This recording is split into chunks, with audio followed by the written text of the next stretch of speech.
បាទជម្រាបសួរពុកម៉ែបងប្អូនយើងជួបគ្នាក្នុងវីដេអូទី2អញ្ចឹងសម្រាប់ពុកម៉ែបងប្អូនដែលជួបបញ្ហា Telegram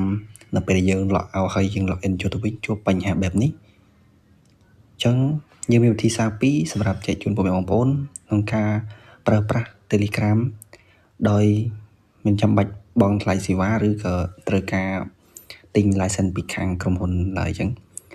ចឹងសម្រាប់វិធីសាស្ត្រទី1គឺពុកបងប្អូនអាចចូលទៅក្នុង Play Store ក៏បានឬក៏ App Store ក៏បានសម្រាប់ iOS យើងប្រើទៅក្នុង App Store ហើយសម្រាប់ Android យើងអាចប្រើទៅក្នុង Play Store អញ្ចឹងនៅពេលដែលពុកបងប្អូនចូលទៅក្នុង Play Store ពុកបងប្អូនសូម search ពាក្យថា Telegram X អញ្ចឹងនៅពេលពុកបងប្អូន search ហើយអញ្ចឹងសម្រាប់ Android នឹងឃើញទម្រង់លក្ខណៈបែប Telegram បែបនេះអញ្ចឹងតែសម្រាប់ iOS យើងនឹងឃើញទម្រង់លក្ខណៈបែបនេះគឺខ្ញុំសូមចុចចូលទៅ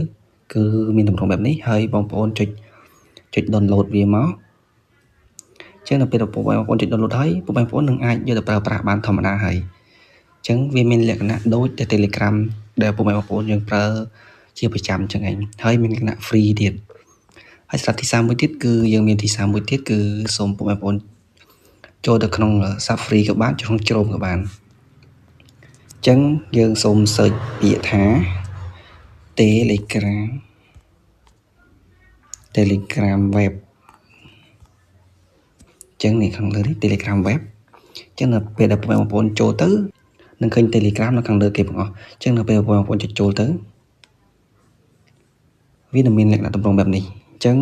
ដើម្បីឲ្យយើងមានភាពងាយស្រួលសម្រាប់បងប្អូនក្នុងការប្រើប្រាស់កុំឲ្យមានការចូលមកញ៉ៃញ៉ៃឬក៏យើងចូលមកច្រើនដងបងប្អូនអាចទាញវាទៅដល់ desktop បានគឺបងប្អូនសូមចុចចូលកន្លែងសញ្ញាខាងលើហ្នឹងបន្ទាប់មកយើង scroll ទៅរកពាក្យថា add to home screen នៅពេលបងប្អូន add to home screen ហ្នឹងបងប្អូនអាច change ឈ្មោះវាក៏បានដាក់តែ Telegram ទៅទេក៏បានឬក៏ Telegram បែបក៏បានហើយបងប្អូនសូមចុចពាក្យថា add នៅពេលបងប្អូនចុចពាក្យ add ទៅវានឹងចូលទៅក្នុង screen របស់បងប្អូននៅក្នុងដែលគេអត់ដាក់បង្ហាញគឺ